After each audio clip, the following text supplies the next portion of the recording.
All right, let's talk about the LSU Tigers here for a little bit. Let's talk about recruiting and what it means to be a smart recruiting team and a smart recruiting coaching staff. And usually, what goes into that, of course, is finding the five stars, identifying them, and getting them to commit, right? That's the big name, the headlines. But another hidden element to recruiting game that people forget is finding what we like to call on this channel recruiting steals. That's getting guys to commit when they're two stars or no stars. And suddenly, as they get more film, as the recruiting services get to see these guys play more high school football, maybe go to more camps, suddenly they rise up recruiting boards. So this is a team that can go out and get a two-star early, and then later they become a big-time prospect. And that's exactly what LSU has pulled off here. Let's get into the article, and then we'll go into more detail on the other side. This is courtesy of 24/7 Sports. When Charles Ross committed to LSU back on March 9th, there really wasn't a ton of buzz around the linebacker. However, less than 2 weeks later, Ross soared from an 87 overall rating and a 3-star all the way up to a 90 rating and a 4-star prospect. Now, just over 1 month later, the 2025 LSU commit has made another big jump with potentially more on the way. Ross has now moved up into the top 24/7 rankings on 24/7 Sports at number 247 overall. That's a funny coincidence, but he might not be long for that ranking either. All right, so this is the definition of what I talked about right there in the beginning, a recruiting steal by Coach Brian Kelly and his staff. A great move by them. Miles, I'm curious what your thoughts are, but first, LSU fans in the comment section below.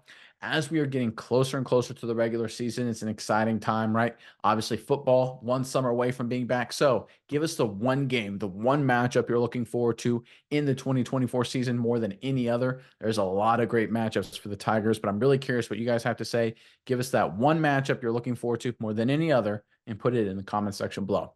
But Miles, give me your thoughts on the fact that LSU pulled off another big potential recruiting steal here. Yeah, Nick, I think this just shows LSU is kind of able to see things before everyone else because there's a little bit of a coincidence here. We see March 9th as the point where he kind of started to jump up people's ranking. Well, that was also when the Under Armour Next camp came into town and he started to really perform extremely well as far as his 40-yard dash, a 4.340. It absolutely insanely fast at 10.3600-meter dash. That's where people were able to see this guy's speed. But LSU was able to scout him early on and identify his athleticism, identify his ability to move around the field so quickly before the trends happened, showing that, hey, we know what kind of a special talent you are. We want you to come into LSU. Then, when all the numbers start to come out, when everyone else sees him, he starts to jump up draft boards. But this gives LSU such an advantage because they're able to come to guys like Ross and say, hey, we knew you were special before all the hype happened. You got to come to LSU. And, I think that shows a lot of goodwill towards players, just seeing that LSU saw them before they got big. So I really like this. And then you go on to see he was going through all these camps, everything with other LSU prospects, just showing they have other guys on this recruiting roster coming in that they also were able to peak out and get elite athletes, elite athleticism. Jelani Watkins, Caden Dern, DeCarron Moore. All of these guys are really top level elite athletes, and we are able to see when numbers start to come out.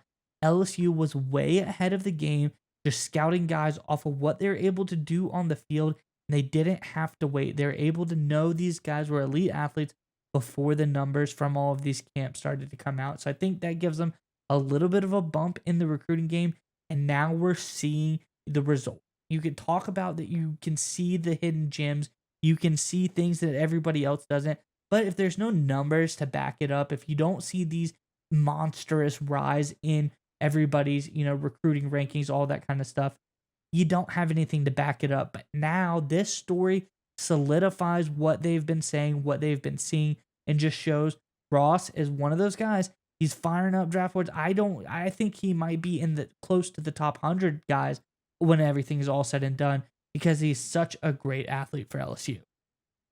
Yeah, and I kind of talked about in the open there is that one of the secrets, and it's really not mentioned and talked about a lot in terms of building long-term recruiting success, is finding guys early.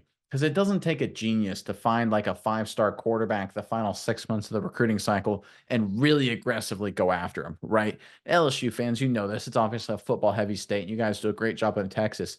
There are some just prospects, some kids at junior, senior year in high school who they look like they're going to be SEC superstars, and it's pretty obvious. So it makes sense to go after them and go get those guys. But where the real guys, the really great coaching staffs really shine through is they identify guys early. And whether that means they're freshmen or just means they're early to their rise in their recruiting draft or recruiting boards, the rise up the recruiting boards, and they get them to commit then. Because there's a special thing that happens. And look, I was a college athlete, D1 AA FCS, small, nowhere near SEC, nowhere nearly as good as LSU. But the reality is the school I ended up going to and committing to, they were one of the first programs to come out and make an effort to recruit me. And that actually mattered, right? And I guarantee you that matters with some of these prospects that go on to rise up boards, right? The fact that LSU would come out early and aggressively want them to commit when they were just, a 2-star or a 3-star, that will sit in these kids' mind as they rise up boards and become a 4-star, maybe even a 5-star. They're like, listen, Coach Kelly, LSU, they wanted me, they supported me, they were all in on me back when nobody knew who I was. Now that I'm a bigger name, now I've got all the other SEC schools, now Texas, A&M, Oklahoma, Alabama, Georgia. Now everyone's calling me. Hey, that's great, but I'm sticking with the guys that had my back before I became a big name because I was always that football player.